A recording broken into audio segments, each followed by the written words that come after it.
Thanks so much for coming out tonight for a joint visual aids and Fales Library and Special Collections panel. I'm Amy Sadow, and I'm the Executive Director at Visual Aids, and I'm just extraordinarily pleased and honored to be here once again collaborating with our dear friends at the Fales Collection, and I thank Marvin Taylor and Lisa Dorms for hosting us. We are just big fans of their work, and the crossover between the work that Visual Aids does supporting and historicizing the work of HIV-positive artists as well as the estates of artists we've lost to AIDS really does intersect so wonderfully with a lot of the holdings and extraordinary work that the Fales Collection does. This panel came out of a variety of conversations, in particular conversations that I had with Rafael Sanchez and with Sir Rodney Sir, and I'm gonna really let the Dean Diderco, our moderator, speak more about that, but it's just always in the air, I think, the idea of what is artist legacy, what is the impact of HIV and AIDS in contemporary arts, and how do we categorize, talk about, historicize, and remember the work of artists we have lost to AIDS. I was recently reading through the collected works of Jack Spicer that was edited by Peter Grizzy and Kevin Killian. There's a line that Jack wrote: "The ghosts the poems were written for are the ghosts of the poems. We have it second hand. They cannot hear the noise they have been making." That's all I really wanted to say in terms of an introduction. I did want to point out, for those of you who are unfamiliar with visual aids, hello, that almost all of the artists who will be discussed here today are represented in the Visual Aids Archive Project, which, as far as we understand, is the largest image library of the work of HIV-positive artists, and again, artists we have lost to AIDS. It is a public resource. It is available by appointment to anyone who would like to come and do some research in our offices in West Chelsea. In addition, if you go to our website, visualaids.org, you can see selections by different curators, and there's, I think, probably like 10 years of monthly guest curated web galleries. The one that is up currently has been curated of Marc Morrisroe's early works by Rafael Sanchez, one of our panelists. In addition to the work we do with the Archive Project, Visual Aids utilizes contemporary art. We do contemporary arts programming around HIV and AIDS.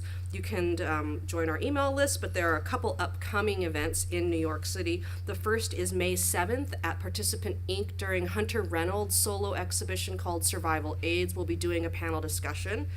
And look also for our summer exhibition, June 4th to July 3rd, at La Mama La Galleria on East First Street. The show is called Mixed Messages and is curated by John Chaich. There will also be a variety of public programs during the month of June at La Mama La Galleria. An amazing panel that we have here tonight. I'm just going to do some brief introductions about all our panels and then turn it over to our moderator, Dean Diderco. I'm, again, reading these in the order of the panelists we'll present. Jonathan Weinberg is a painter and an art historian. He's the author of Male Desire, the Homoerotic in American Art, also Fantastic Tales, the photography of Nan Golden, Ambition and Love in Modern American Art from 2001, and Speaking for Vice, Homosexuality in the Art of Charles Demuth, Marston Hartley, and the First American Avant-Garde. His reviews and articles have appeared in Art in America, Artforum, the Art Journal, the Yale Journal of Criticism. He is a visiting critic at the Yale University Art School and a lecturer at RISD, at the Rhode Island School of Design. He was the recipient of a 2002 Guggenheim Fellowship and a 2009 grant from Creative Capital Andy Warhol Foundation. A one-man retrospective of Jonathan's painting was on view at the Leslie Lohman Foundation here in New York City in 2010, and upcoming, along with Barbara Buehler Linz, he has co-curated the exhibition Shared Intelligence, American Painting and the Photograph, as well as co-edited the catalog for the Georgia O'Keeffe Museum. Rafael Sanchez is a Cuban-born visual artist, performer, filmmaker, and co-editor with his life partner, the artist Kathleen White, of All Up in It, the New York City Environmental, 2 words, magazine. His projects have been presented locally at Participant Inc., Thread Waxing Space, and the legendary Night Spot Jackie 60. A great percentage of his work has been presented abroad, London, Paris, Mexico City, often with a stream of collaborators that include performer-writer Jim Fletcher, artist-musician Nikki Carson, photo artist Gail Thatcher, and film-video artist Glenn Fogel. Raphael's also participated on projects with New York City players, locally and abroad. Currently, his collaborative work, with Kathleen White, Table Project, and Somewhat Portable Dolmen will be included in New York City in this year's Street Files Biennial at El Museo del Barrio. Amy Scholder has been editing and publishing books for over 20 years. Since 2008, she's been the editorial director of the Feminist Press. Previously, she had served as editor-in-chief at Seven Stories Press, U.S. publisher of Verso, and was founding editor of High Risk Books / Serpent's Tail. She's worked with many acclaimed writers, including, and certainly not limited to, Kathy Acker, Justin Vivian Bond, Judith Butler, Karen Finley, June Jordan, Joni Mitchell, Cookie Mueller, Sapphire, Elizabeth Streb, and David Wojnarowicz. Our last presenter is also our board officer and dear friend, Sir Rodney Sir, who is enigmatically recognized as an archivist, a curator, a surrealist, artistic collaborator, community activist, and essayist, most renowned for his position as co-director of the Gracie Mansion Gallery from 1982 to 1988. Sir's work with artist estates at cause to the HIV/AIDS pandemic led him to serve on the board of directors of Visual AIDS beginning in 1995. Along with his lover, Jeffrey Hendricks, the queer artist associated with Fluxus, and the late Frank Moore, Sir helped establish the archive project of Visual AIDS to assist artists with HIV and AIDS and their estates. And it's extraordinary to have our dear friend, Dean Diderco, to moderate this panel. So many of you know that Dean is a curator based in New York. His most recent exhibitions include Reflecting Abstraction, currently on view at Voigt Gallery in New York City, Centro de Investigaciones Artísticas at Centro Cultural Recolecta in Buenos Aires, Argentina, and Disconnecting, Reconnecting, Disconnected, works by Lawrence Graham Brown at Algira, the Center for Contemporary Art in Newark. He has also curated the exhibition 100 Artists Photograph the Future for Higher Pictures, Piece de Resistance at Larissa Goldstone Gallery, both in New York. He's programmed exhibitions for Art in General, Artist Space, the 2008 Side-by-Side at La Mamma Galleria for Visual AIDS, for which you can see the catalog on our website, and the Kitchen in New York, and for the Center for Contemporary Art in Vilnius, Lithuania. His writings have appeared in publications by the Studio Museum, El Museo del Barrio, the America Society, and the Australian Center for Contemporary Art. Diderco was the recipient of a 2008-2009 curatorial research fellowship from the French-American Cultural Exchange, and was the 2009 Curator of the Americas in Residence at the Founding Darley in Montreal, Quebec. In his practice, he is dedicated to establishing productive opportunities for dialogue between art, artists, and audience. And with that, I will turn it over to our friend, Dean Diderco. Thank you.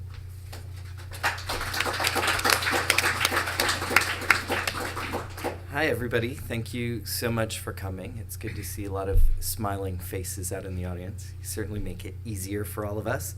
I just wanted to say thanks first off to our panelists, to Jonathan, Raphael, Amy, and Sir for being here tonight. And also to Nelson Santos and Amy Sidao from Visual AIDS for organizing this, along with the staff from Fales Library. Just to give you a sense of how we'll roll things this evening, each of our panelists will make a short presentation, probably about 10 minutes. Following each of those, I'll moderate a kind of short discussion, maybe about another 15 to 20 minutes. And at that point, we'll open it up to your questions from the audience. It's important for us to have this opportunity for dialogue.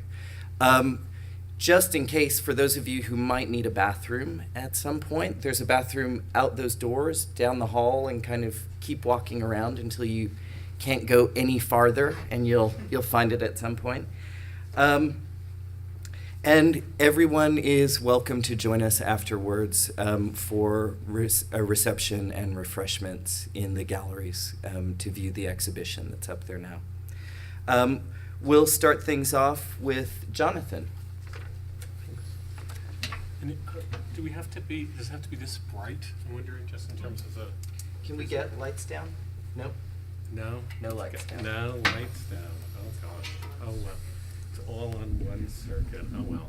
Anyway, thank you so much. I mean, obviously, the work that Visual Aids does is so important, and I was thinking when we were having stuff, and I was getting emotional about stuff before, and I realized that the day-to-dayness of Amy and Nelson's work must be so, and sometimes so fraught, and the people who are involved with so many of these artists are so intensely involved with them because and they care so much that it must be very different in some ways than perhaps working at other archives and working at other museums because of that intensity. And so I really salute them.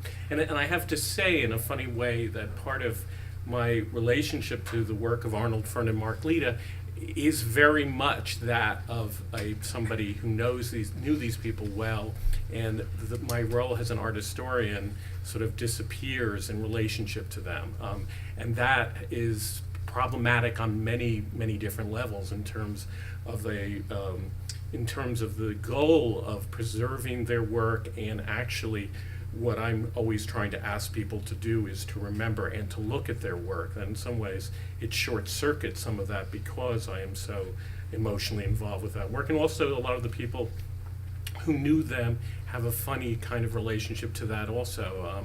I think we're probably going to talk about that often people who are friends with artists or even might be in control of their estate have a peculiar relationship to that, and aren't necessarily so keen on getting the work out there, and that's a peculiar phenomenon that I hope maybe will come up on this panel, and sometimes very frustrating. I realize how old I am now because I was thinking that when I first met these two artists, Arnold Fern and Marc Lida, that it was 40 years ago. I'm 53, so I met them when I was 13. And I guess this doesn't, unless you've been to this particular place, it seems almost pathetic how I know them, but I knew them from camp. And in a kind of, what is it in Flaubert, where the two characters realized that their happiest moment was when they went to a brothel.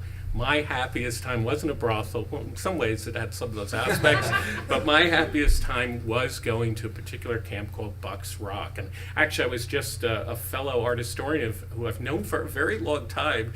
2 days ago I was at dinner with her and I found out that she had gone to Buck's Rock, and it was like we hugged and we danced and we couldn't believe it. There were 10 years between us. But anyway, I met Marc at a moment when he was looking for the bathroom, and we were both looking for a bathroom, and then we became very good friends. From that point, we realized that both our parents at the age of 13 had taken us to see Death in Venice.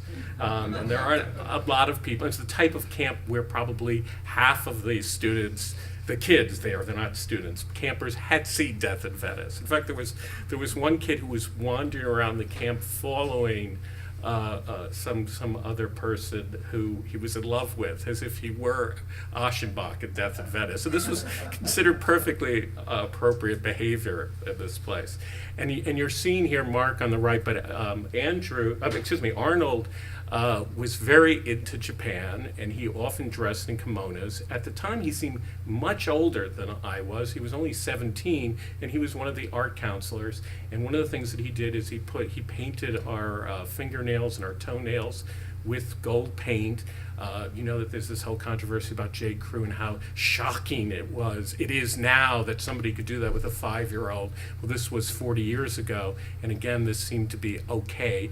He also this was a camp that was the owners of the camp did not like the idea of musicals. They thought that was too much like a regular camp, but somehow Arnold convinced them that they should put on Busby Berkeley spectacles with all the 13-year-old boys and girls, and we all did these 30s movie productions. Anyway, so that's how I first met these two people, and They were extraordinary people. Arnold, I want to say Arnie because that's how I knew him, and I know that the people who really know him well all called him Arnold, but I knew him first when I was 13, so I still want to call him Arnie.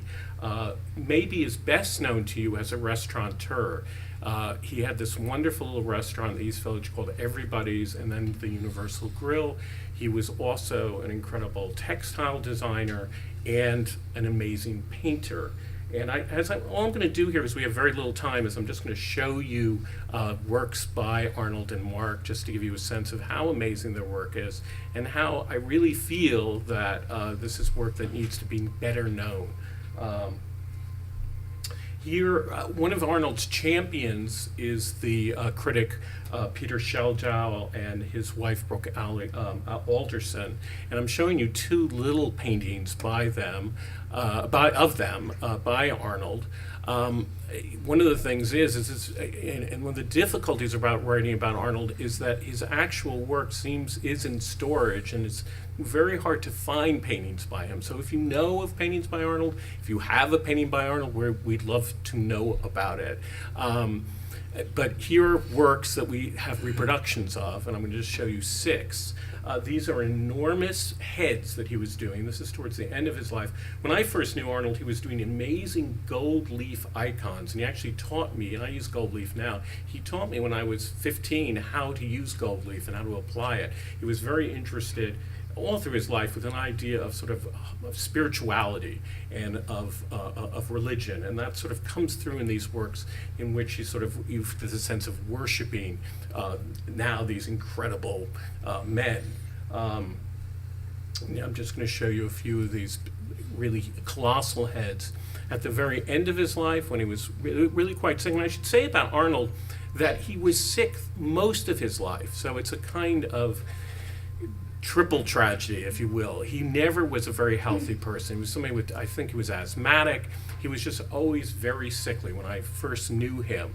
In a certain way, that was just a part of how he dealt with the world from a very young age. And his way of dealing with it, like many gay men, I think, was to celebrate his marginality. Instead of trying to fit in, was always to seem on the outside, always to seem extremely weird and strange. And I have to say, he scared me a lot. I mean, I often was, he smelled of clothes. He was always extremely odd, and I both liked him a lot and also was kind of baffled by him. I have to say, I wish in a way that I wasn't back then. I wish that I knew him better. Anyway, at the end of his life, he did these amazingly beautiful, I think, beautiful paintings of flowers and birds that I think directly reference the sense that he was dying. He was very close to Marc when Marc was dying, and so there was a kind of realization that when he took care of Marc, that he was in a sense he was going to face what Marc was going to face. Marc died in '92, and he died in '93. So we talked a little bit about how are we going to do this without getting depressing, and I don't know how one can do that except for just talk about it. Fortunately, Marc's work is quite funny, so maybe that will help. So here is another one of these beautiful flower paintings. These are the series of paintings of birds. Peter Schjeldahl is particularly taken with this work. And of course, it's very, very hard to convey what this work looks like under these conditions. Okay, now I know Marc's work much better because Marc was really my best friend, and we collaborated, and I talked to Marc every day, basically on the phone every night, basically. So, Marc's brother lives in Mexico City and has deposited with me a lot of Marc's work, the work that remains. I kind of take care of it. And so indeed, if anybody's interested or would like to do a Marc Lida show, I'd love to help with that. This is a little card. Marc and I collaborated on a show at the Pyramid Club, an installation. I did the piers. I'm obsessed with the piers. I'm writing about them. But back then I was obsessed with them. This is I think it's 1983. And that's one of the crazy things about all this, is I become very aware of going back to this time and writing about this time. I become aware of how sloppy I was about dates, and certainly how unbelievably sloppy Marc was. We didn't date this. You know, when you do, this is just like a little fact. If you're doing a card for a show, don't just put the day and the month, put the year, because you go back 20 years later and you have no idea, you can't remember. Something as simple as that. We didn't put the year on this, you know, and I even then I was a graduate student in art history and I didn't remember to date things, you know. Anyway. And here, Marc was a social worker. The last few years of his life, he became a social worker as a way to pay the bills and because he cared. But he also made a living as an illustrator. He illustrated sometimes in the Times and did reasonably successful. He was a student of Maurice Sendak's, and Maurice has really been a huge advocate of his work. And so this is the kind of thing that he would send out to people to try to encourage them to hire him as an illustrator. And some of you may remember that he collaborated with Neil Marks, the writer Neil Marks, and did these sort of wonderful spreads in New York Native about life in the queer world in the early 80s. But it was as a watercolorist that he is, I think, an amazing artist. He carried with him these sketchbooks that he would go wherever he went. So if he went to, believe it or not, if he was in the mine shaft, if he was in the bathhouse, you would see this odd little guy with a little sketch. I don't know if he did it if he was naked, but if he had clothes on and he could put a sketchbook in a pocket, he would be sketching. And he turned those sketches of life in New York in the late 70s and early 80s into these amazing pictures that mean so much, to, at least to me now. He was obsessed with The Saint. This is Grace Jones and The Saint from 1982. This is The Pyramid Club. This is quite enormous. It's about 47 inches, so these are quite large watercolors. Hard for you to see how incredibly beautiful the color is under these conditions. This is the new danceteria. He also did images of the old danceteria. He was very concerned about those changes and transformations. They meant a lot to him. And he was fascinated by the whole, I guess what you would call gay underground. So this is Spanking from, what's the date on that? I can't, it's right in front of you, 1989. And then Jerk Off Club, circa 1987. A lot of these dates are, as I say, uncertain because sometimes Marc didn't put dates on it. He put dates on his slides or something like that. And he was very messy and sloppy about things like that. Titles were sort of changed. The other thing that Marc did, he loved the idea as an illustrator of illustrating texts that don't normally get illustrated. And he was obsessed with the idea of doing a series of illustration of Freud, stories by Freud. So this is Freud and the Wolfman, and he also did a whole series of images of Dora's dreams that are really remarkable. And then his masterwork is a series of, he never finished the whole series, but he did 20 watercolors illustrating Proust. And believe it or not, when Marc was 13 years old at Bucks Rock, he was reading Remembrances of Things Past. He was reading it, as I always used to say, for the plot, which is odd, but he was reading it for the dirty bits in particular. And you have to read a lot to get to the dirty bits, but there are quite a lot of those in it. And he did this amazing illustration series of images based on Proust with really the idea, because they're carefully worked out. They fall every 30 or 40 pages, well, maybe every 100 pages, he would do an illustration for what's going on in the story. It's very much a kind of self-portrait. Again and again, the figure who is the narrator in Proust is actually an image of Marc in some sense. So this figure here, who is meeting Charlot, who is this very dissipated and decadent gay figure in the novel, Marc is meeting him in essence. And here's another scene with Charlot. I mean, you just see these are amazing, I think, pictures.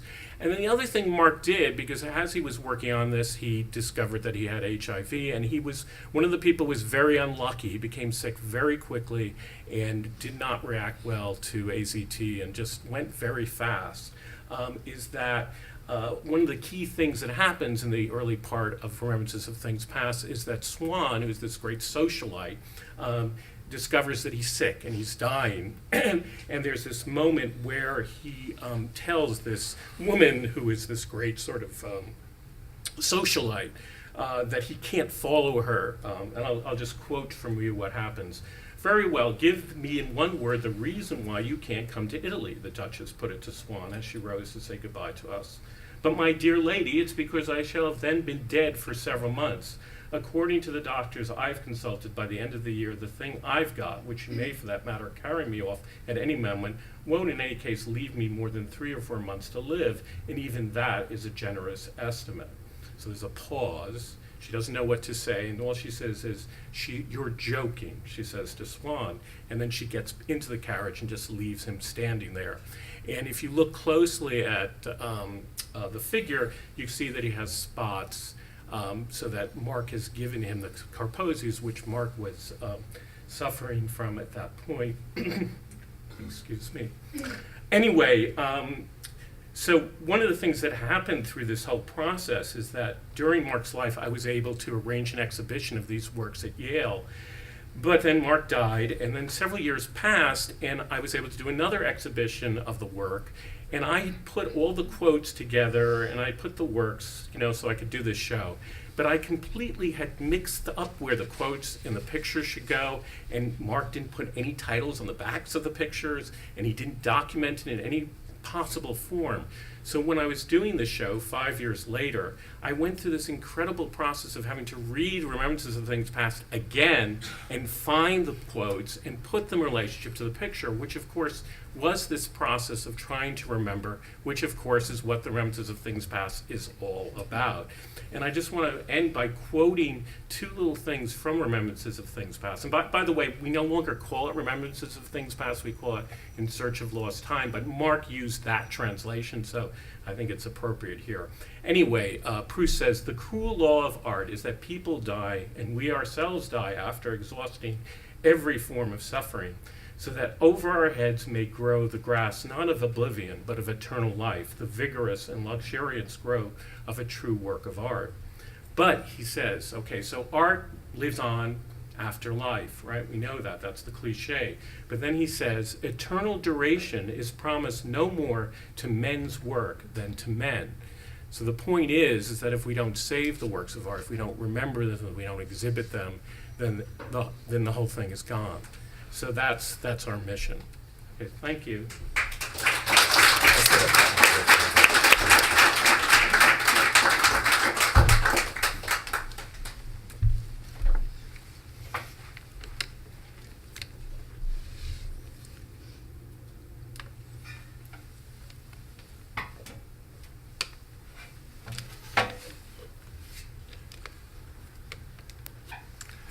Hi, I'm Rafael, and I was a close friend of Morrisroe's.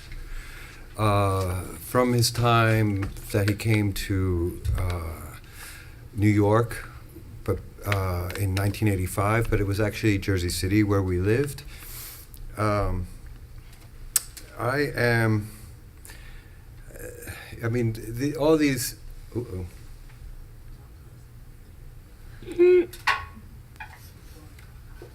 think we have to. Oh, that's scary. I screwed it up already. I'm sure we'll figure it out.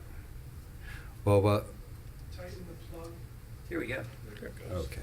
Just wanted to hibernate. Okay, there's so many tendrils to all these, to this history.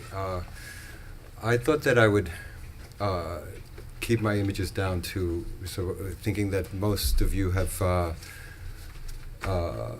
in this audience would know Marc's work fairly well, and there's an exhibition at Artist Space presently. This was an image, this is a photograph that I took. What happened was, in our apartment building in Jersey City, this was Marc's last building where he lived, and basically Marc was one of the last people in that 4-story building that was left while it was being gutted as he was dying. And just to give you an idea of the texture of things that were going down, while we were trying to keep our friend as healthy as possible as he was dying. But it seemed like the world was basically falling apart. Now, this part of Jersey City, is now totally gentrified. Of course, artists that moved in there gave it some cachet, and then, they either got kicked out or died, and Marc was part of that landscape. Now, I had an opportunity to, in 1988, the summer of '88, to live and work in Paris, and Marc had already been diagnosed and was sick, and I was sad to leave and was nervous about leaving, knowing that Marc was, sick, though he didn't really come down with a real, wasn't really debilitated yet. So, but as it turns out, after I left in the late summer of '88, Marc started getting very, very sick, and he started sending me letters that basically were a gesture to get me to come back. And I'm going to read directly from those letters. There was, and I'll put in a few comments in between, but recently there was this cover on Art in America with a beautiful article on Marc, but as you read it, it does say that Marc liked to photograph his milieu of friends, and portrays him, this milieu as being, a bunch of drug addicts and problem children, and the reality was that most of the people in Marc's photographs were highly intelligent, and Marc had a great deal of respect for as people. And I thought that, speaking to Bill Dobbs earlier, so often histories get changed and misread and whatever. Yes, we were in our 20s, for Christ's sake. We were in New York. We were artists. We were all doing work and being people that were pushing boundaries, So Marc was capturing that energy. And yeah, there were drugs. Yeah, there was alcohol. Yeah, there were a lot of situations, but it wasn't the point. The point was ultimately like a kind of, we're all aiming for a kind of transformation in those times that, we were hoping for as artists. When we embark on this life. So anyways, that's more of the nature of what was going on. Now, I bring that up, too, because in this beautiful article by Brooks Adams, she mentions that Marc died alone in poverty and with no one around him. And now, he was surrounded by his friends, and we loved him. So I thought I'd bring that up. And also one more thing to contextualize the letters. At the very end, finally the letters did get me to come back to New York, realizing that Marc was, probably wasn't going to be around very long. And when I came back, I learned he had one more idea for a movie, one more film, and he wanted to reenact Cocteau's The Human Voice in bed, in his skeletal state, and we never were able to get to it because there were just so many issues going on just to keep him relatively well, and doctors and hospitals and ambulances. I mean, it was just, we just couldn't get to it. So I thought that in itself was one reason I wanted to read some of these letters, to give a sense of Marc's own voice. Okay. This is the first letter Marc wrote to me. This was before Paris. This is when we had just met in around 1985. I had an accident, and I was recuperating from losing some fingers in a carpentry accident. And Marc and I had basically just met, and I received this letter in the mail while I was recouping. It says, "Dear Rafael, I just spoke with your sister a few minutes ago, and I am very sorry to hear of your misfortune. I hope that you will try to find the silver lining inside this dark cloud. I know that from my personal experience, tragedy can give a man strength like nothing else, and from my personal reading, that your dilemma is more of a pain in the ass than a tragedy. I hope that you can use your recuperation time to excel in your own work, at least in theory, if not in actual constructions. You don't seem like the type of person who would turn bitter, but there is nothing like being reminded of human mortality to shake a guy up. So keep your chin up. I'm sure that you'll have 100% recovery, but it's not going to be fun. So, get well soon, Mark, XX. And he would often throw little clippings. This is from the Weekly World News, Mark's favorite newspaper. Chimp bites off man's thumb. And I'm not going to read the whole thing. It's hysterical. And you know, at that time of recuperating, I got so many sympathy cards and all this, you know, and, you know, get well soon and whatever. But this really helped me get better. And from that point on, Mark and I were instant friends. The postcard from San Francisco when he visited the West Coast with his then lover, Ramsey McPhillips. Well, here I am in Chinatown. I loved Oregon, but don't know about the art scene on the West Coast. Too many hills in San Fran. Now, Mark was crippled and had to drag his left leg up and down these hills, so he didn't like San Francisco. No, not Carol Dotis. Now, I learned later Carol Dotis was like the 44D, double 44D stripper, and that started, put topless stripping on the map in the early 60s. Now, how did Mark know these things? I mean, he would just, all this stuff is full of these little references. Okay, then when I was finally in Paris, in late August, I received this letter. Dear Buddy. Now, Buddy was a term, that was used during the AIDS crisis for people to kind of find ways to help each other and to find buddies and that's something that's great in rereading these. We've lost that, and I hope we could speak about that a little later, because we're trying to figure out where do we go from here. But there were things during that time that really helped us, and I think that was one thing, is like to be buddies, you know, and to help each other. Dear Buddy, I can honestly say that I missed you before you left. I was so depressed that I even cried and moped around for a few days, but I realized that I was just being selfish and got excited for you. Last week I went to Valerie's for vacation.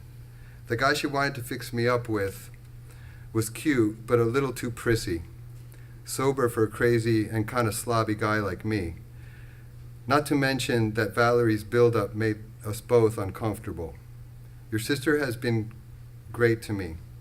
She cleaned my kitchen and made me put the cat box in another room. She got really mad when I told her that the couch that I originally left to her, but I couldn't resist leaving it to you. Instead, other than that, she didn't say anything bad about you. She misses you too. I saw your continuous line painting at Val's and thought that it was one of the best and most elegant pieces you have created so far. I haven't been depressed, but tomorrow is my last meeting with my psychiatrist. Feel like I'm saying goodbye to another special friend. I want to give him a special gift, but I don't know what he'll like. So today I received my first emergency welfare check. It took me all day to get it, $210. And I was the only white person there except a really butch dyke. Guess what I spent some of the money on? I drank all the booze on the first week. Boy, do you know me well. Gail's got a new job, so she doesn't have much free time. Val and I visited her on the way home from Rhode Island. Her paintings are getting great in a perfectly obvious way. I've got to make some trades. I know she's got it. I also had to confess to Walter that I really thought that he was a weenie for making Gail take that job, but I also had to admit that she's getting clean, so maybe he wasn't such a weenie after all. She misses you too. Stephen Stux has asked me for a list of my choice of who the hottest painters are. He's really licking my asshole clean. I might be teaching art at the Jersey City AIDS Project with Gail as my assistant. It's all junkies and hardly any gays. Tomorrow the battle for my apartment begins. I saw a lawyer last week, so I know who's going to win. I'm going to land you an apartment in this building too. I know that you wanted to go to New York, but this might be worth it. I'm also trying to persuade Tom C. into letting me curate a show. Of course, it's going to be all my friends. Got any ideas on a unifying theme? Stephen Stuck says that I have a grasp on contemporary art that few artists or dealers understand. Cool, huh? So I've got to go to bed now. Stay away from that grody French gash. Good friends don't grow on trees, your buddy. P.S. Linnell is getting a little weird. She's jealous that Val is moving in with me. She accused Val of trying to turn me against her. I told her that nobody could do that. She needs to be loved even more than me. Having a roommate takes my mind off suicide and made me appreciate what I've got. I realize that I've got a few gifts and that they were meant to be shared. P.S.S. You can call me Collect once, so use it wisely, grasshopper. Unless it's an emergency, then don't call at all. All right, about a month later I received this one. By this time it was calling me Ralph. Well, Ralph. Boy, were you and Bill right about the New Jersey Council on the Arts. I got my rejection letter from them today, along with a number to call to hear the comments the panelists on my work, panelists on my work. All agreed that my work was inconsistent and my style was amateurish. I needed to learn about composition and technique, as well as simple color balance. My subjects were boring and trite. I did not understand the overall concept of photography. I need several more years of study. Can you believe it? And I thought I was hot shit. I laughed out loud by the time I got halfway through. She said that she had never heard anyone criticize so heartily. I'm going to move on. There was a little more to that, but you get the point. Okay, October 2nd, 88. Dear Ralph, I just watched Liberace on TV. It was certainly a milestone in poor taste, but a little long. It wasn't much of a story, but a generation is going to remember it the way we think of maybe I'll Come Home in the Spring with Sally Fields. And speaking of poor taste, I've got an idea for a new movie. Oh, here's the Liberace clipping from TV Guide.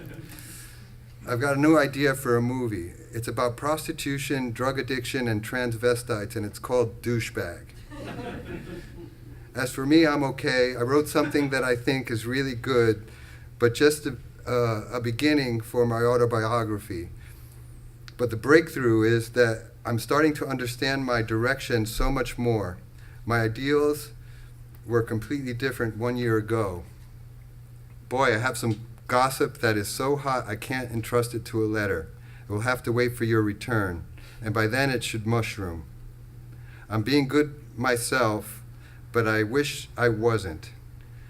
Just took my last sleeping pill, and I'm fading off. Today I brought it seems like the next day. Today I brought a very Prince-like white fur sheep coat for $10 in my size. What a find. And I'm also dyeing my hair finally, courtesy of you. Thanks. I'll send a pic. Okay, there's one more. that I'd like to read. This was in November of '88. And here we could really see that Marc's really starting to physically change. He expresses it. Well, here I am again, very uninspired. These days, most of the time, trying to focus on new work. Linda Stuck says that it builds for the future. There's a Chuck Close show at Pace with my picture in it. Pat's new gallery opens next week with a show of Dan Flavin, big events. You and Linnell must be having a ball. I'm lonely. Okay, and then I got one about a week later, in early December. Dear Ralph, I'm getting behind. I will make myself send you a book by next week. We had decided we would send each other books in the mail. Valerie has been here for 1 week. I suspect that the strange grossness of my personal habits must be taking her by surprise. Pia snubbed me the other day, and I long to tell her that I will never speak to her again, but I am resisting the urge. I made a surprise midnight visit to your sister last week while I was drunk. She didn't seem to mind, but I wouldn't try it regularly. They thought that I was Eddie, and Lourdes was very upset that you talked me into exchanging that sofa for the mirror. Michael sent me an interesting comic. My hair has begun to fall out double time. When I think about it, I get quite upset. My gums are ready to give way too. I may be toothless and bald by the time you get back. And I'm so lazy. I don't do anything except what I should not, and that's an effort. So don't be surprised that I haven't written. I haven't had the sap to masturbate. I'm not motivated. It used to come so easily, but now I can no longer see the direction that my life is taking. I have created some new masterpieces, though. I feel no responsibility for them. They just happen once in a while, like a hen laying eggs. What will tomorrow bring? All right, miss you. That got me back to Jersey City. And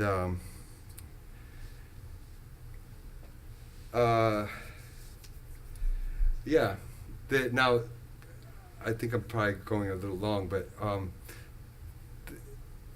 this image to me also, when I look back on that time, all the people that we lost, and there's such a huge hole in our world and when 9/11 hit, and I still see the hole at ground zero as, paling in comparison to what we've actually lost in the decades just before 9/11, and I hope that we can figure out ways to do right to this history.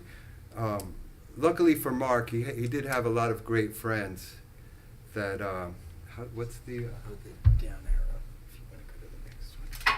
Oh, yeah. As you know, now there's a beautiful show at Artist Space. Before that, it's actually part of a show that opened in Switzerland last year. The estate that Pat Hearn held of Marc's work, she was really Marc's champion during his life.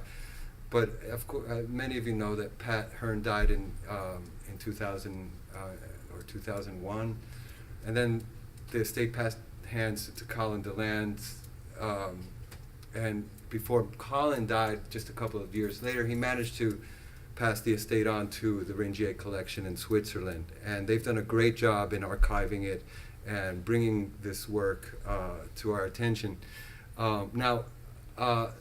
This was how the Photo Museum in Winterthur, Switzerland, promoted Marc's work here, and it struck me, and I bring it up here because this was in late November, early December, and actually Kathleen and I were there for World AIDS Day, and it was a big celebration in Bern, to present speakers and panelists from all over the world, and projections on the Parliament building of Switzerland that had to do with AIDS and the history of the crisis and where it's going. And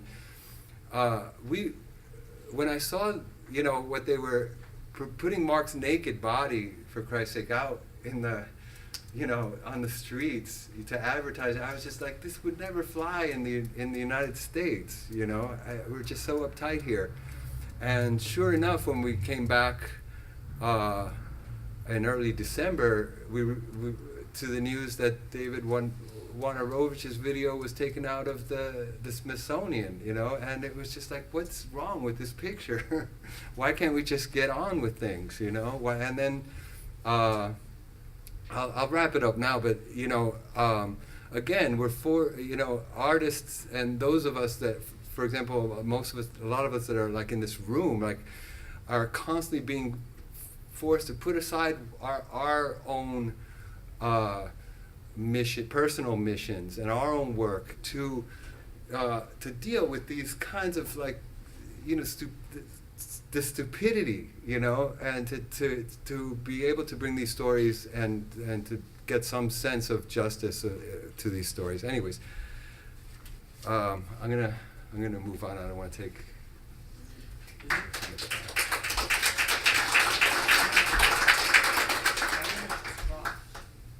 That image is cropped. That's not the full image. You still see pubic hair and No, but going along, we'll get to the discussion, but Oh, you know what? I see what you mean. Can we get a fuller frame? it's great that it's out there. But Maybe Yeah. we can talk about that in a moment. Let's maybe continue and let Amy. Yeah, I'm sorry. There actually is more to the image, or I couldn't see it from here, but you're right. Yeah, maybe we can show it later. But it's a lot sexier if we can open it up. Well, there's no penis in that picture, but there's quite a bit of pubis. It's more than what they would show in the United States. Yeah, right, which would drive the point even a little further.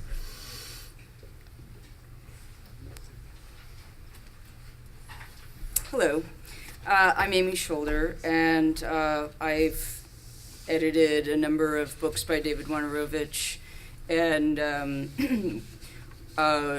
was part of the committee that worked on his retrospective that was at the New Museum several years after he died, but what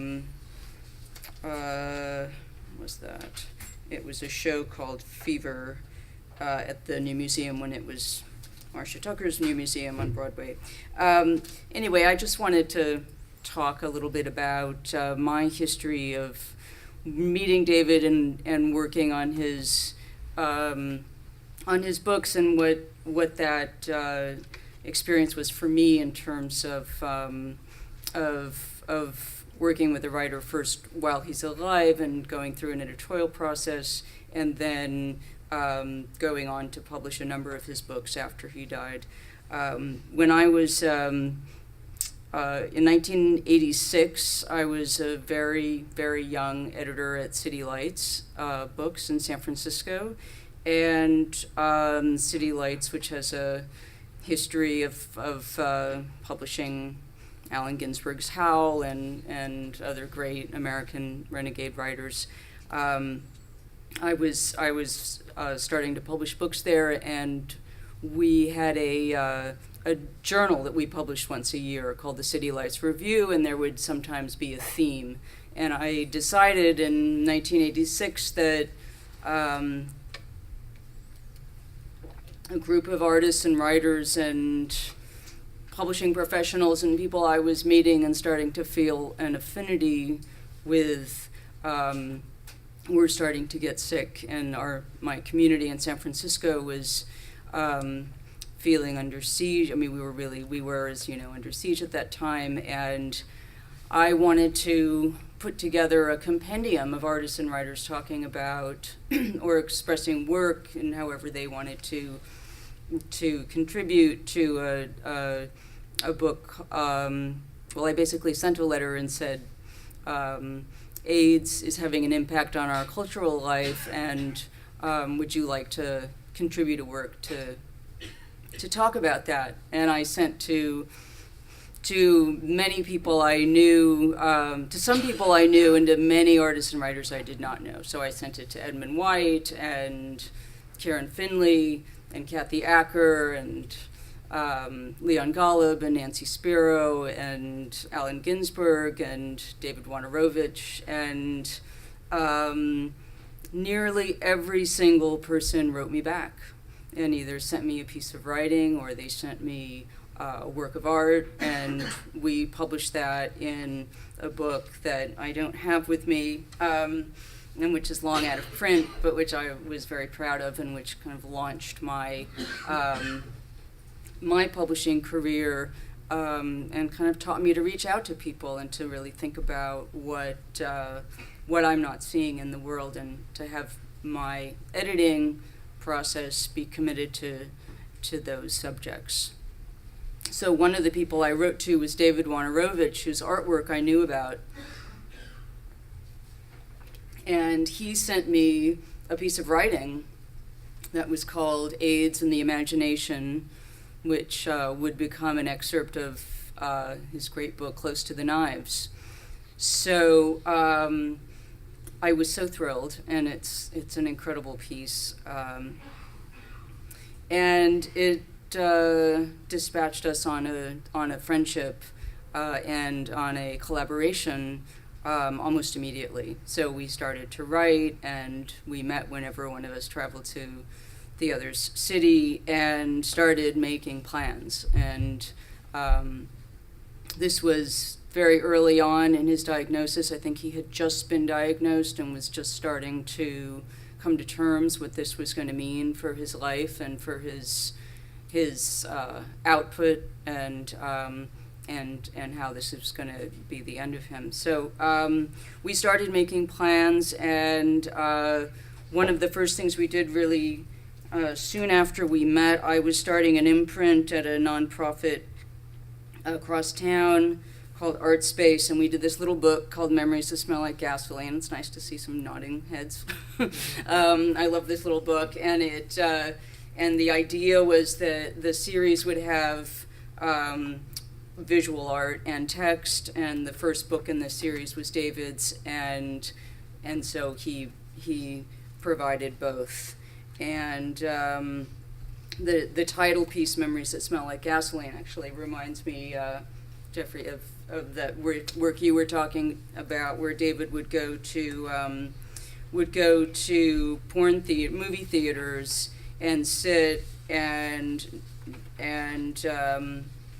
when he would go home afterwards, he kept a watercolor notebook and would make pictures from what he remembered of those scenes and situations.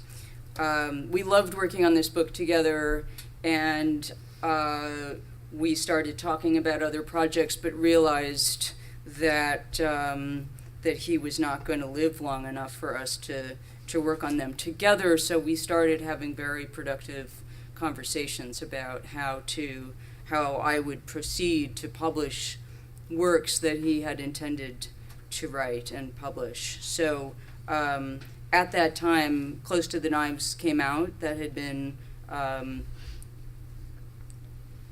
acquired and published by Random House, and it really thrilled him to have people read his work and have that kind of reception, in addition to focusing perhaps primarily on making visual art. So two projects then came out in addition to the catalog for the new museum show, which I noticed online today is still available in used copies. It's a beautiful catalog for that show that I worked on with Dan Cameron, and I should mention, of course, right away, Tom Raffenbart, who is the executor of David's estate, was David's lover, and who I've worked with closely on all of these books, to the extent that he's supportive And I'll explain further in a moment. But the first project I took on after David died, and that he and I had talked about him always wanting to have published, and came out of a lot of inspiration he found in City Lights writers, which I found out later, going through his journals. But this book, The Waterfront Journals, is a collection. They're monologues, basically, where he took on the identities, the voices of people that he encountered on the streets. He calls them hobos, which is a kind of funny word now, for homeless people, and people he would meet in streetcars. And he traveled a lot, just coast to coast on trains, trying to get away from kind of a brutal childhood situation, and take breaks from New York City when he became a young man and moved here from New Jersey. So this book was basically a bunch of 2, 3, 4, sometimes 10-page monologues that he had gathered. I had a big stack of them, and I think it was the kind of editing that I felt once he was gone that I wasn't anxious about. It was the kind of editing I do all the time for writers, where I make a selection, I went into the text, but minimally, and produced what I know he would have been very close to what he would have done if he had been around. And Grove Press published this book, in 1998 or so. The bigger challenge was to work on this book that would become In the Shadow of the American Dreams, which is writings from his diaries. And David had kept diaries since he was a boy, and the ones that he had saved up until the year before he died, and the ones that he had saved, I think, started when he was 17. He was actually going on an Outward Bound trip, where it was sort of like a post-Boy Scout thing, where you go and get put on a desert island somewhere and try and survive. And the book starts with that experience of being in a situation that challenged his endurance, challenged him physically, challenged him mentally, to be isolated and alone. And he kept a diary then. And I think that he always wanted that piece to be part of his story, because in many ways he knew that he was going to be remembered as this angry, in a way isolated man who died of a disease. And on some level, I think he wanted to have there be context, and for him to be known as a man who had always been angry and had always felt oppressed and had always related to minority and oppressed cultures.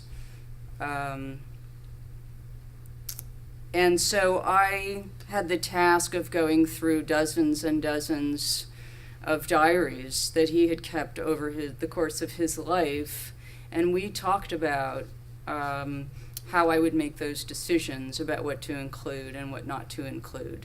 And certainly anyone else would have created a very, very different book than I did, but I had the benefit of having conversations with him about what he wanted the shape to be and to convey. And Tom Raffenbach dutifully, I would go through the diaries and put a post-it where I thought, well, maybe this section would become part of the book. And so hundreds of pages were marked, and Tom would type those pages for me. So spent hundreds of hours typing those pages so that I had something like a manuscript to then work from and have it all boil down to 250 pages. So it was a loving process for both of us, and this was a book that named names and recorded a lot of personal friendships and professional and personal frustrations, as well as a lot of exuberance as well. I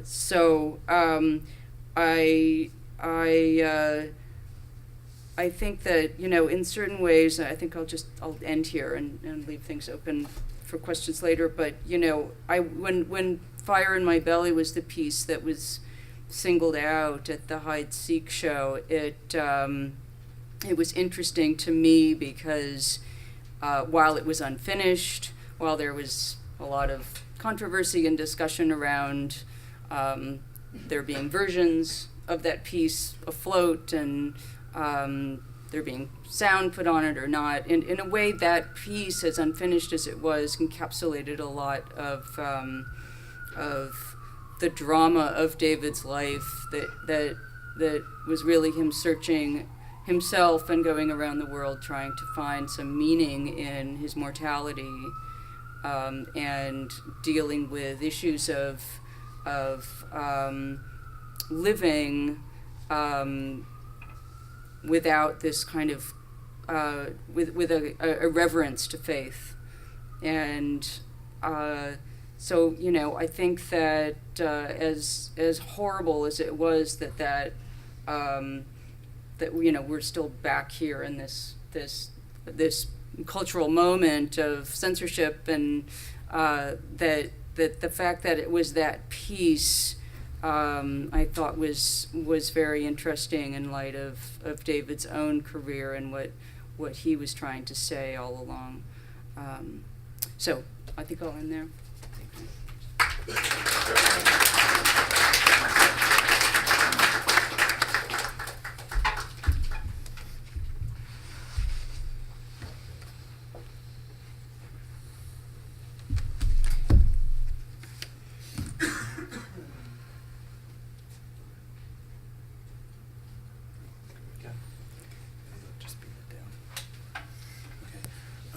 I actually did something quite different here.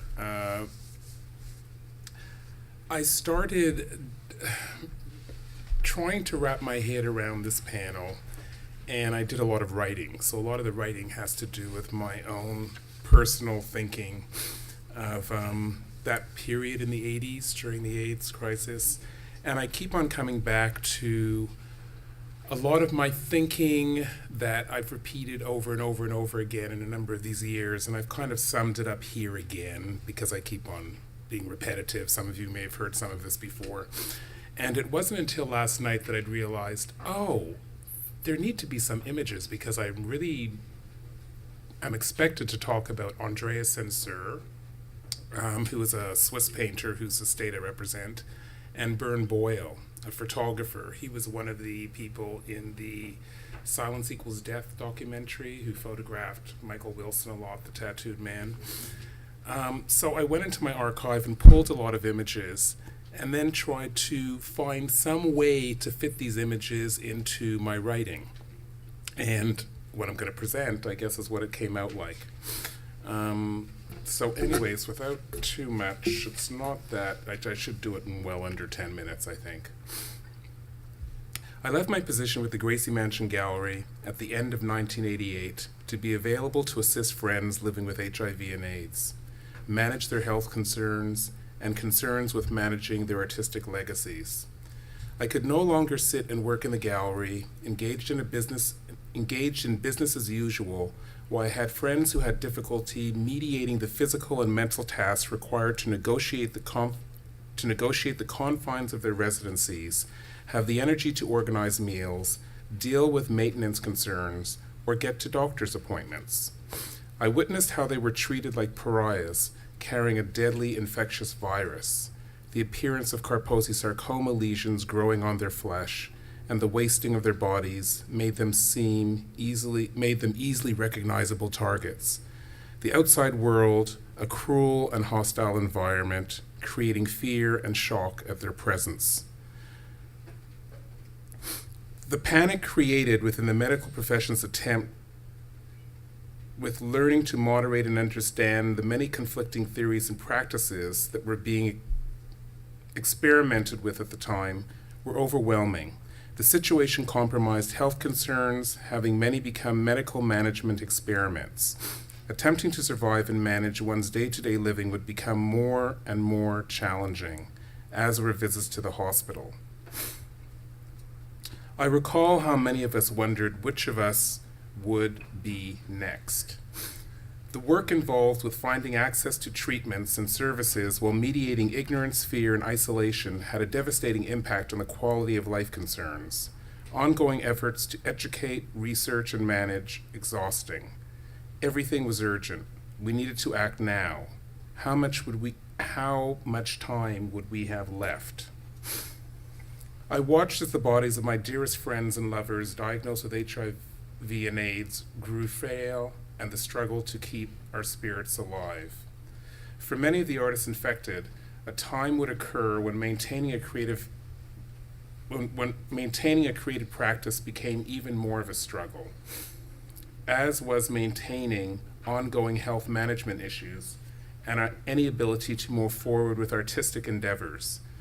Many felt compelled to produce in the face of what they were up against. The fear and stigma surrounding the infected and their caregivers invaded every aspect of our society, making it difficult for many to not fall prey to isolation, dealing with the situation through their anger and activism, isolation and prayers, and/or retreat, and at best, through their art. The impact of all this on any artist's ability to function under such conditions as they were then, in combination with the isolation, impacted on their ability to pursue ongoing creative practices and would have an effect on what many artists chose to pursue out of their frustration or will, lack of means or incentive, and available strength or time or strength. Creative productivity, driven by a desire to impact on their present living and influence an uncertain future.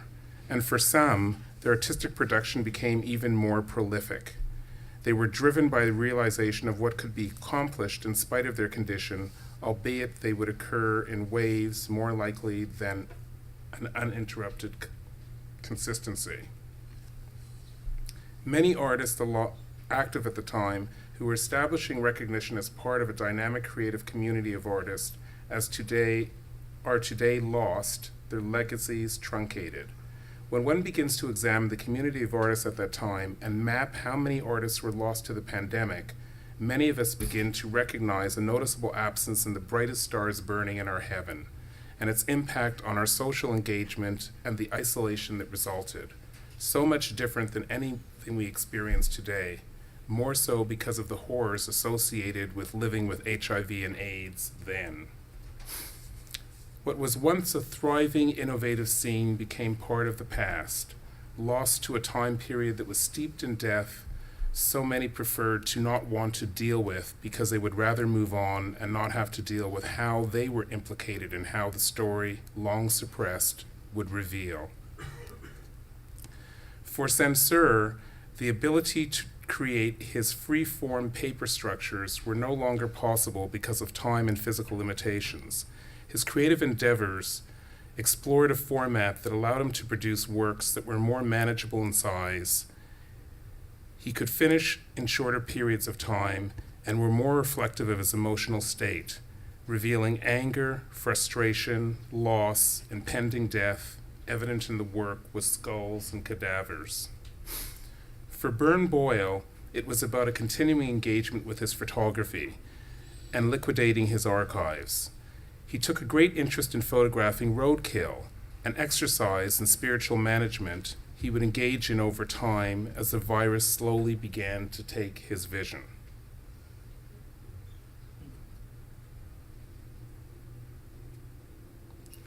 Concerns with managing the affected legacies were always with the best of intentions.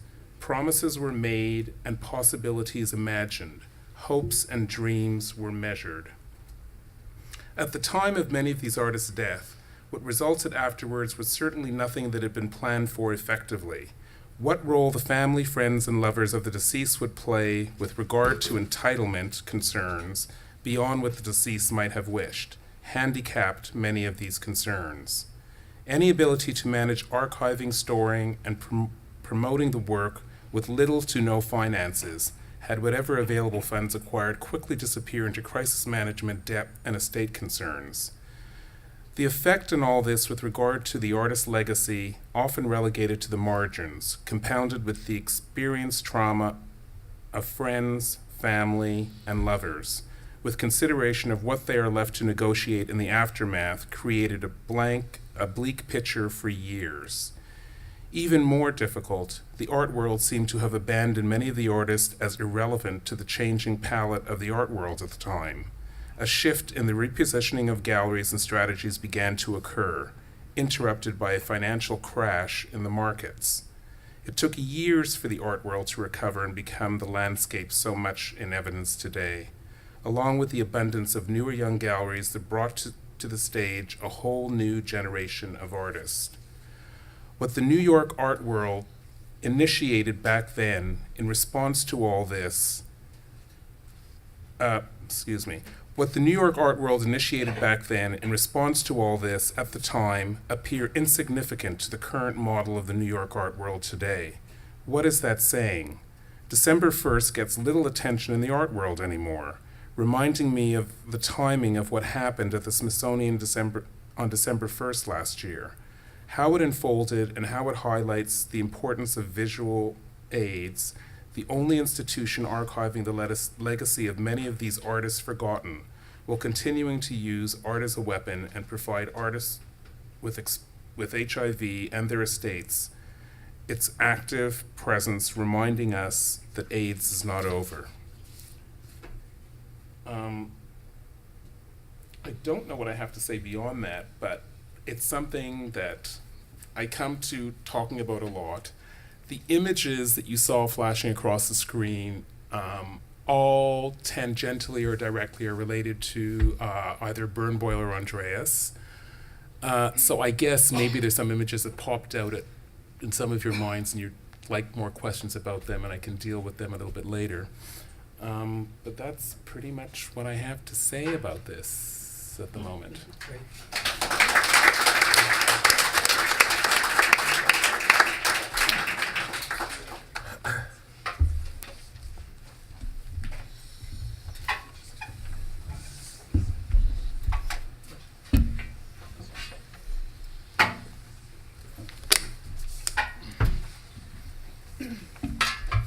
Great, so thanks all of you for your presentations. I wanted to salute all of you guys for remembering Bern and Andreas and Marc and Arnold, and for really being custodians and for giving a lot of thought and feeling to the way that the work continues to remain with us. One of the things I guess I'd like to kind of start off by saying is that there's a fantastic book called Loss Within Loss, Artists in the Age of AIDS. And in this book, which is a collection of essays, Sarah Schulman, a writer, talks about the kind of the difficulty of the myth of the genius artist. And she does so talking about how complicated that makes things for this idea of how we negotiate these losses. And while I'm in no way talking about the idea that any of these artists are or are not geniuses, what Schulman points out, and which I think is important for all of us to notice, is that any of these losses are horrible losses. It's not about the work that remains. It's about how this work is kind of brought forward into the future, so that we can think about both how to collectively be able to remember these people, how to grieve, and how to rail against the injustices that many of them have experienced. One other thing that I think is important to mention is that, while we're here speaking to a number of artists who have passed, there are just as many artists today who are working and active and have HIV. It's not something that's ended. And I think it's important and really invaluable to recognize the contributions of these artists. And kind of record their histories, to help them with these things firsthand, while people are still around, while any of us are still here. I guess one of the maybe first questions that I have that seems like a maybe complicated question is one, thinking about how each of you maybe has negotiated a space maybe between a kind of professional relationship on one level and the kind of personal relationship on another level. Because I think that while these things are oftentimes seen as kind of flip sides of a coin, I think it's more important to realize that there's something that really exists on a kind of more on a continuum, in some sense. And I wonder if anybody would like to speak to that issue. I know it seemed like the kind of discussions maybe that you had with David, specifically addressing his passing and what kind of wishes he had, would be interesting maybe to hear about.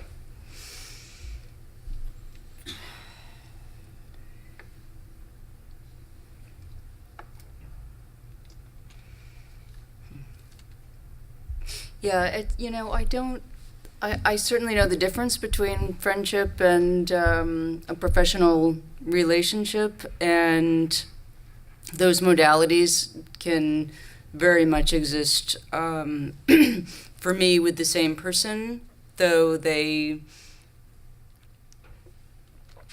is quite a difference in a sense of work and the sense of work that has to be done.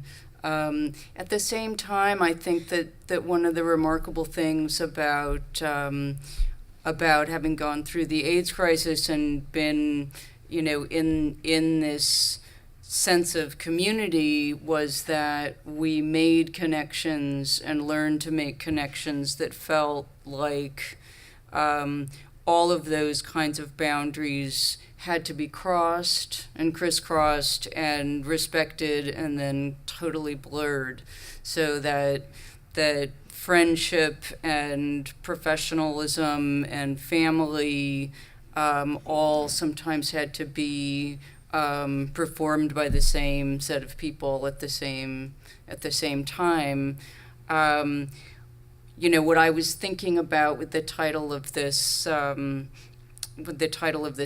this panel was, what is next in terms of, we're all getting older and participating and, running estates and working continually on these legacies and to enact them, and what's going to happen, when we get to that point in 20, 30, 40 years where there are fewer and fewer people who will be involved in these decisions, and who had ever met that artist.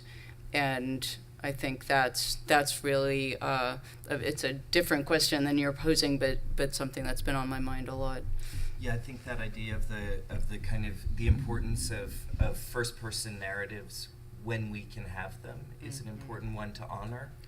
But I mean, in as much as we're also able to provide ourselves first person narratives of some ongoing relationship, I think that's. And Jonathan, you've spoken to this as well. Yeah, what I was thinking about it is how something we talked about this with Amy. One of the extraordinary things in the late 80s and 90s was the way in which ACT UP and various groups led the way for medicine for everybody. So it wasn't just about AIDS. It ended up activating a whole culture about what should happen with drugs for people who have cancer, et cetera, in a way, it's sort of like being on the front lines, but these issues come up when you're dealing with artists who are 80 years old and don't have HIV and AIDS, but might be dying. And it's very, very hard, as many of you know, with your parents, even to ask them questions that are the kinds of questions that you begin to ask that makes the person feel like, do you think I'm about to drop dead, right? You start asking them questions about their past, et cetera, because you begin to panic about losing them. And for me, with Marc, I just could not, Marc was so angry that, so there were a lot of survivor things going on. He was extremely angry with me because I didn't have HIV. I mean, I think that's part of it. I mean, it was a very difficult relationship at the end, and it really wasn't a fun idea to think of, put dates and titles on your work. It was too late at that point.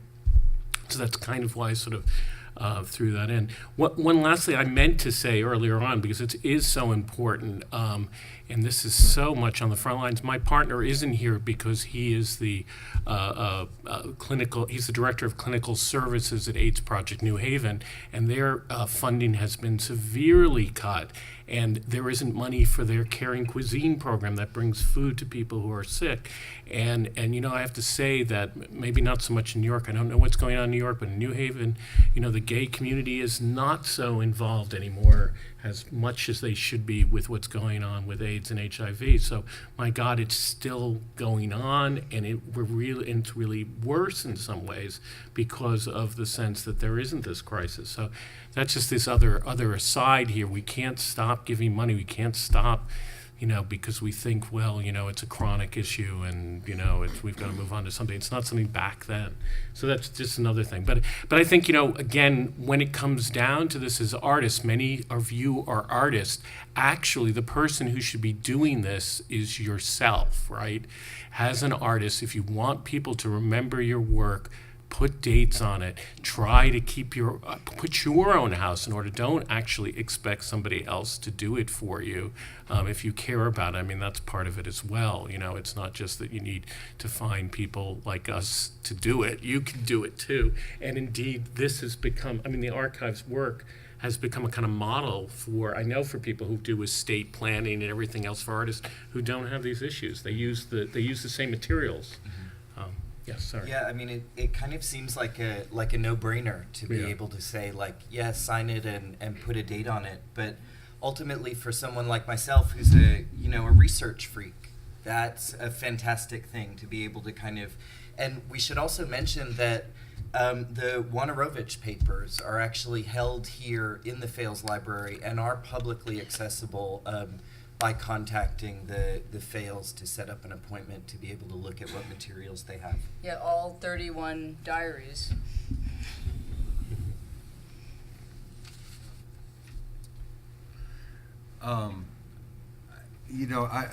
Marc wasn't the only artist friend that I've lost, but in this question is interesting in reference to Marc because he. From the moment we met, and basically when he would meet anyone, he made it very clear of the priority of the role of art in his life. And B, also the importance of the intricacies of life in relation to the work itself. So in a way, it's been kind of a very interesting journey to have continued in a connection to the work in this regard, because in a way Marc showed that once he was gone, that their meaning could be extended, and meaning could actually grow from the work, and I think that's probably why we can look at it and find it so relevant today. One of the other things I guess that's become interesting too in this conversation is some folks have mentioned, Sir, you mentioned specifically the kind of oftentimes the kind of discrepancies that can exist between artists' estates and friends who are well aware of those estates and who support them, and families who may not actually have the kind of the capacity to understand the material that they have. We've certainly seen that with artists like Jack Smith as well. I wonder if you might kind of talk a little bit about that, because I know that you mentioned it. Well, it's when I was working with a lot of these artists, as a friend and as an aide, and there were concerns about their art, but there was very little discussion because we were so compounded with all this other stuff to really come up with a plan of really what they would like to see done with this work, some kind of an imagining, so there'd be some kind of a roadmap. They all wanted, the one thing, yes, they wanted a big catalog raisonné of all of their work. But nothing was ever really organized, and you could never really get to that. So you'd spend as much time trying to, in my sense, finding out where the work was, how much of it was, where is sources, what had gone out, so that eventually, in the end, I could sort of pull stuff together. And I think it's really important for artists to really think. It's not so much about selling to collectors, but you have all this stuff. And I was one of these people that would be known to walk into, artist studios and say, "Oh, this is really great. What's going to happen to this if you disappear tomorrow or if you get hit by a truck?" You really need to start to be thinking about all that. So, you're left with all this stuff, and they know that, they knew me as an art professional, and they figured, well, you can take care of it because you know how to take care of it, which is very true, but then, that takes a certain amount of time and resources that were not available to me at the time. And I think the steam got pulled out because of the timing. A lot of these artists died in the late 80s. There was this, the cocktails came out in the 90s and people figured it didn't really matter anymore. There was a crash of the art world. There was this long hole where nothing happened for a long time. And in that window of time, there's a lot of things that happen in one's life. And you still hold and care for the work, but I found the idea of bringing it back and trying to introduce and trying to do stuff with the work, when I just was exhausting because no one was really interested. It was sort of they're dealing with a time that was very sad or painful or they didn't really know about or didn't want to care. They wouldn't say that very directly, and it was really kind of very discouraging. So you're saddled with all this work and you look for opportunities or other situations where you can hook it up into a kind of a larger thing. That's why visual aids is so wonderful, because you see things more collective. It's not always an individual, but all the individuals exist within a group. This idea of the genius artist by himself. Even David Wojnarowicz, they were part of a community, and that whole community is really important. And I started, even with a lot of the revamping of the 80s that happened around the New Museum show and the show here at Fales, there wasn't really a sense of this community that was a very active, vibrant community that was really the driving engine that was driving at anything being really acknowledged in any way. Independently, there was this person, yes, we know John Sex was queer, and we knew that this person was, but how the whole community kind of functioned and how it all just kind of collapsed. It's a really, and it's very difficult to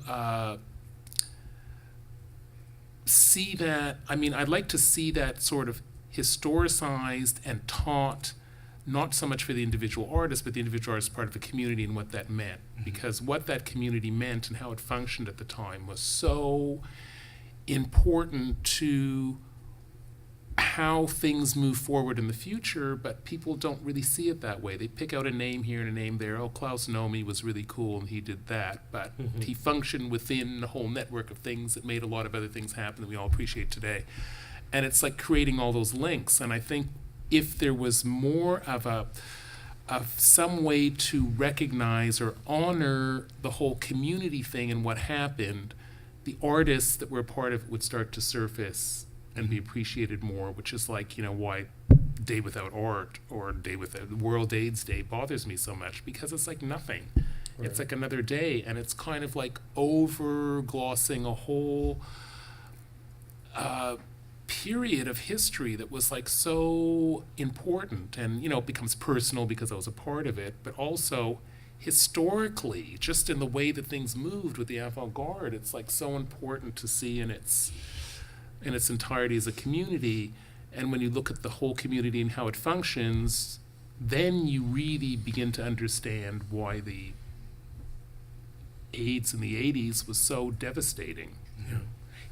Just to respond to that, I mean, I don't know if it's going to happen, but of all places, Columbus Art Museum is asking me to put together a show that would be a kind of history of of just sort of what you're talking about, but sort of a queer art history in America of sort of 4 different communities. So starting out with Paris and Romaine Brooks, that community, but ending actually with this community, exactly the kind of community that you're talking about. I think in general, the art history has not done a very good job thinking about that, about how unbelievably important it is for artistic production to feel that you have a community, that people are listening to you, that you're part of some audience that might be a few people, a group, and the sense that happens when you're marginalized, when you're somehow cut out from that. There's often, there are particular artists, I'm not having to do with AIDS, but artists,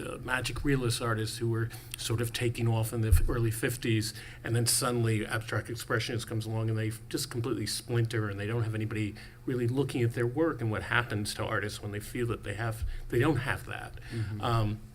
And I think what you're talking about is just something that art history has not been very good at thinking about. And in general, you talk about the art gallery world, but the art historical world with the death of the author and all these other, I mean, go on and on about this, but has not been so interested in archival work, has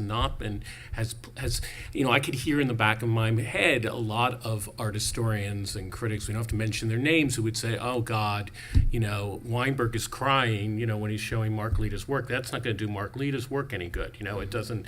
And indeed, I didn't interpret it, I didn't place it in history, because, I don't actually feel like doing that, to tell you the truth. It seems to me so obviously interesting and beautiful.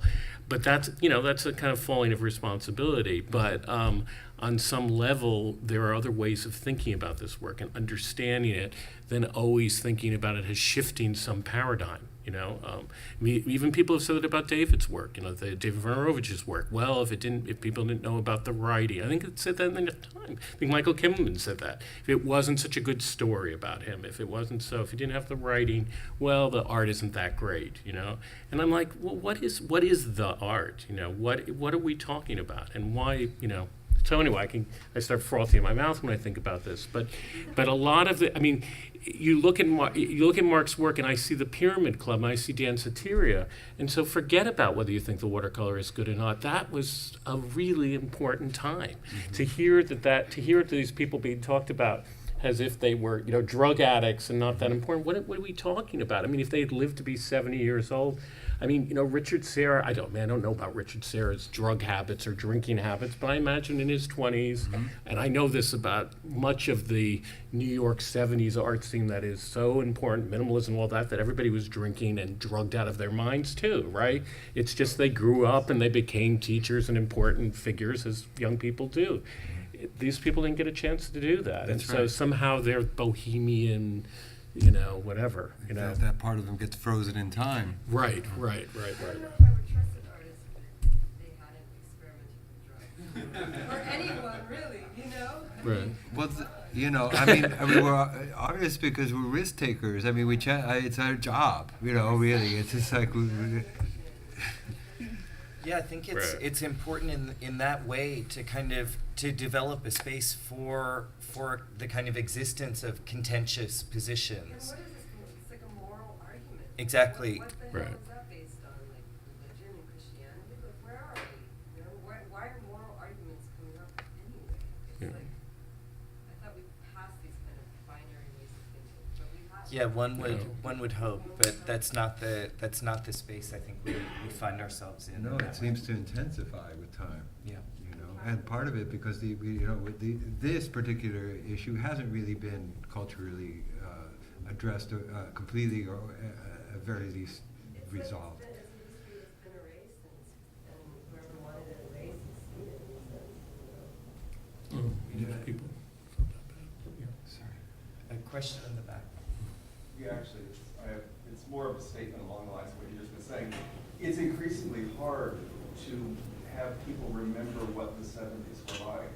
I speak from trying to teach classes and talk to students today, and they have no reference point because the culture is so completely conservative compared to what it was within that blip, say from 1968 to 1986. And I constantly struggle trying to explain the anger in Wojnarowicz's work, and sure, it certainly was there just in David's, his rage against systems in general. But the rage of all of these artists because of what happened with AIDS. And you have to understand the sort of the cultural climate of the 70s, the sexual liberation, all of that as a piece. They have no way of really understanding how it's very difficult. So I'm sorry, but that is an observation about trying to teach this period, and then to try to also teach the trauma of those moments of say 82 until protease inhibitors came in, that many of us here feel, but it's very difficult to instill that kind of sensibility in the young, and the culture is just completely conservative at this point.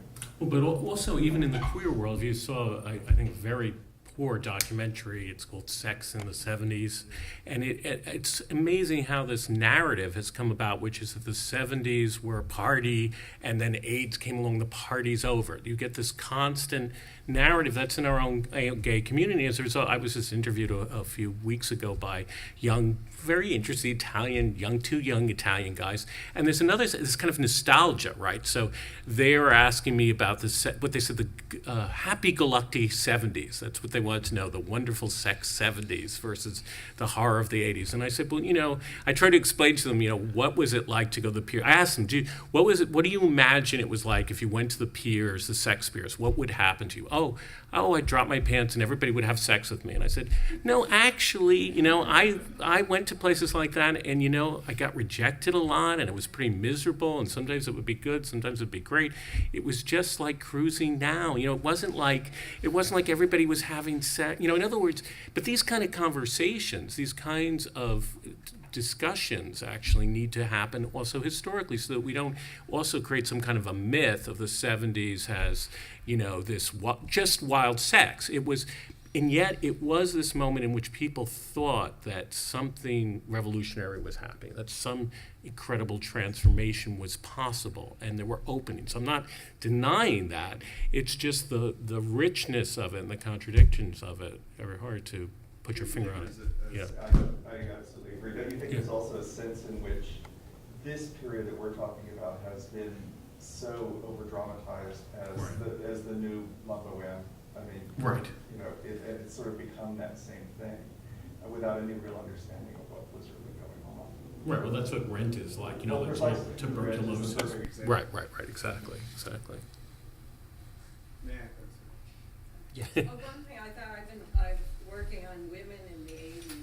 I was part of the East Village part, and women's community, Women in Limbo, started by Anne Craig, but it started in the Pyramid Club, and it was a mixed scene where we were very involved in both the communities. All these club scenes and things were involved. That whole community part that is missing, but they missed in the art historical in the museums, and I'm going around about this. Women entirely.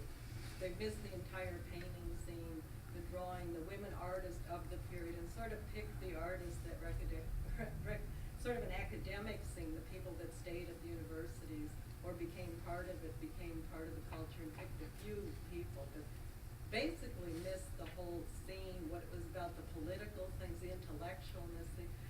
Anne Craig, who is such a brilliant mind, who brought in African culture and studied it, totally overripped by her mother's book, who put her in a story of a person that died of AIDS that took drugs. Instead becomes the story of her, instead of this brilliant mind that I think influenced the entire community, and it's huge, and it's missing completely in print. You have to Google pretty hard to find something of it. So these kind of things, I think, tying together the bigger picture of the period, I think would revive this as a historical piece, and I think it's great you're doing. Yeah, I'm trying. A lot of people have to do it, yeah. I think one of the great tragedies is that our institutions, whether we're talking about, our art institutions and museums, and even the academy in terms of teaching art history, is that, in a way, a lot of these institutions, I think, have sort of given up a lot of their power and really following the marketplace and allowing the market to dictate who the important figures are. So while I think it's wonderful that artists like David Wojnarowicz have received enormous amount of attention in more recent years, or even the figures like Ray Johnson, have become increasingly important. I think all of that is terrific, but it's all been done kind of out of its full context. I think that's just the nature of the beast, which is why I think that, as somebody who also is the caretaker of a number of estates and so on, that, documentation. I think with the internet, there's some opportunities now to document artists' lives. If you can't afford to, to publish catalogs, etc. There's always the practical issues of the objects themselves and what it means to store them, insure them, care for them, etc. But I think that while we face a lot of challenges in historicizing and documenting artists' lives, I think that there are also, with all these things that are happening now, I think we also have some tremendous opportunities. And that's the only way you keep things in circulation. Now, for example, Arch Connolly is going to be a catalog, the first catalog in God knows how long, a full-on catalog and a show that Marianne Montfort and I forget who else is working with her on that at Gallery at Lamana. So, it's part of it is just hanging around long enough to let the stars line up and have those things happen. But it's hard and it takes a long time.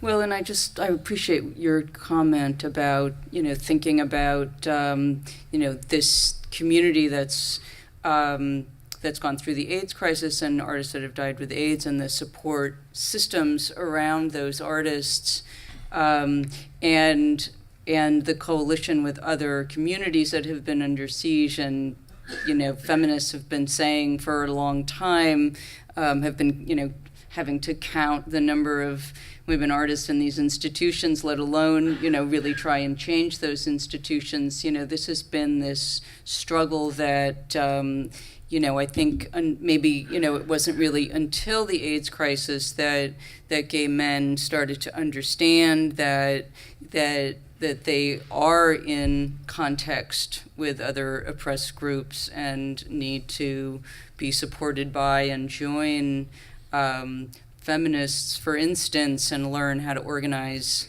and learn how to protect each other and stand up for each other. And I think it was in part the outrage of white gay men that they were going to get shut out of a world and a system that they had otherwise felt perfectly entitled to become part of, that, in that energy and that outrage was in I think in large part what was, what enabled the, all of us to be so successful in that activism.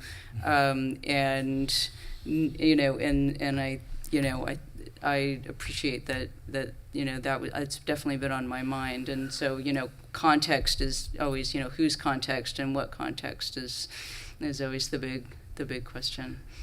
I appreciate, though, that this is kind of a labyrinth, really, what you're bringing up, but we should all always question, what's driving the market, to bring stuff forward. We should constantly do that in all areas, not just art, and because things disappear all the time in history just because somebody feels that they just can't make money on it. Well, there's a whole generation of curators who have no idea who half these artists are. Right. Yeah, that's our job to I'm sorry. illuminate. But I think what you're getting at, one of the problems here is that neither Marc or Arnold Fern, in my case, had a completely successful career in their own lifetime. They didn't make it, as it were.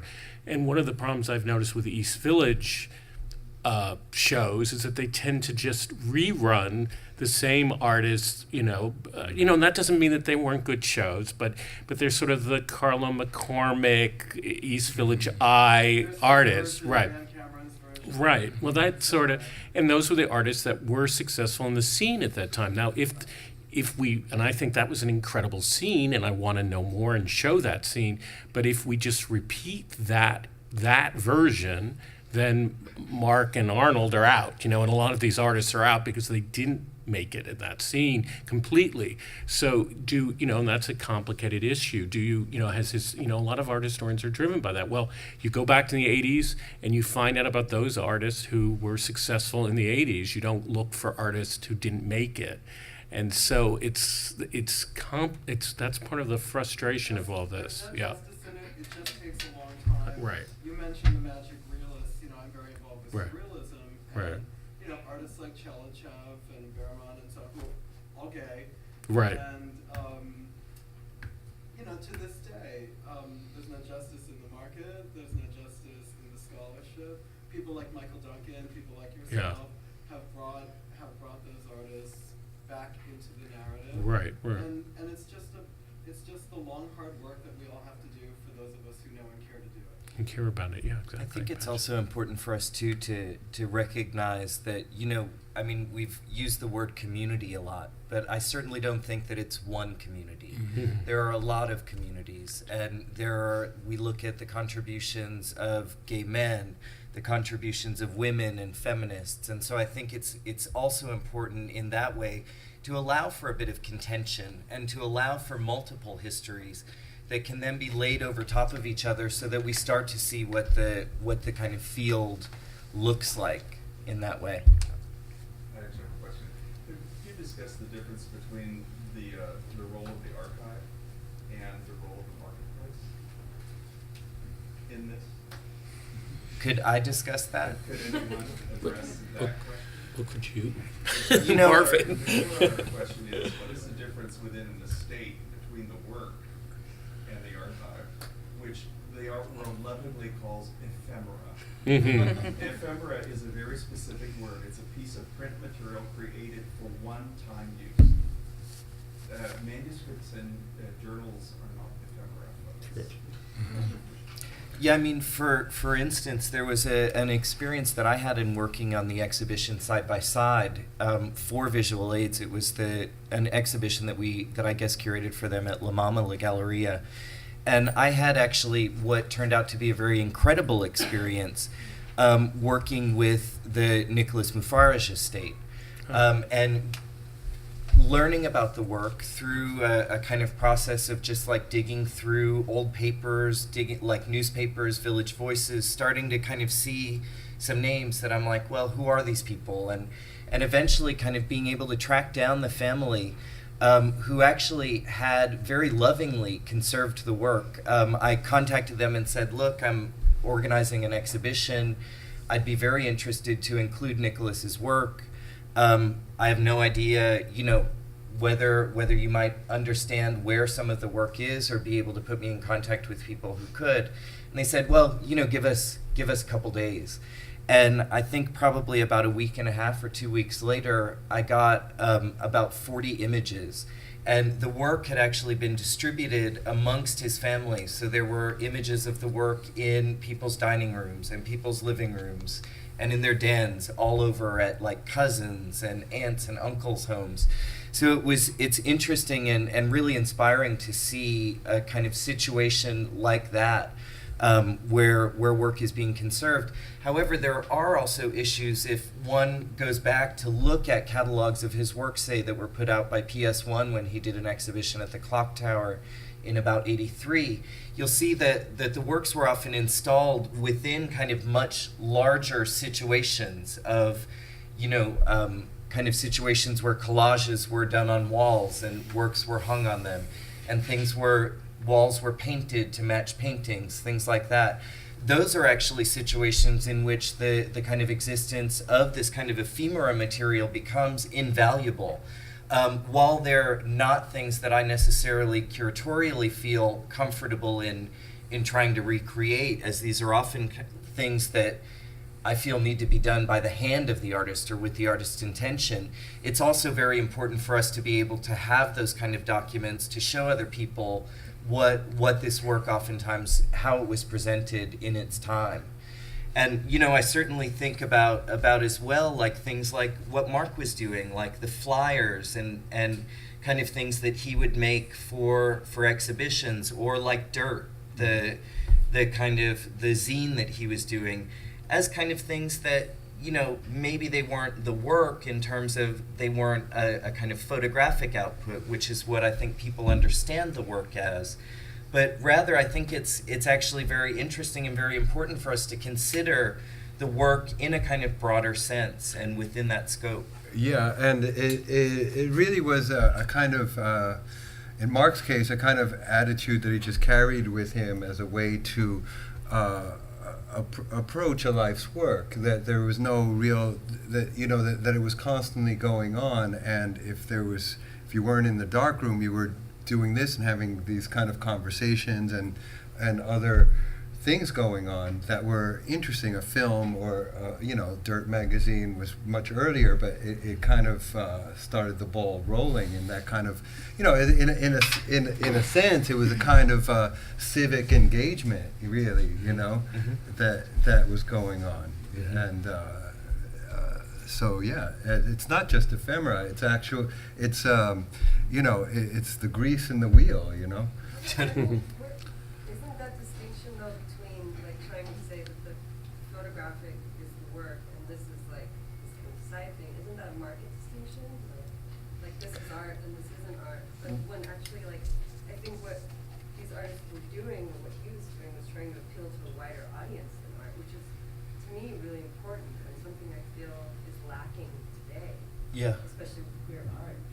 Yeah, I mean, I think they oftentimes do. It's that kind of situation where things that function on a perhaps like unfamiliar economy, where there's something that exists outside of, say, an edition of, a kind of limited edition or a unique edition of works. But so many of us in the queer community are also very deeply invested in the kind of production of work that's distributed for free or distributed amongst groups of friends or with these kind of, through more creative circuits and outlets. And I think it's also very important to recognize that those kind of alternative economies were very much created by people to kind of rail against that idea of, the one original work.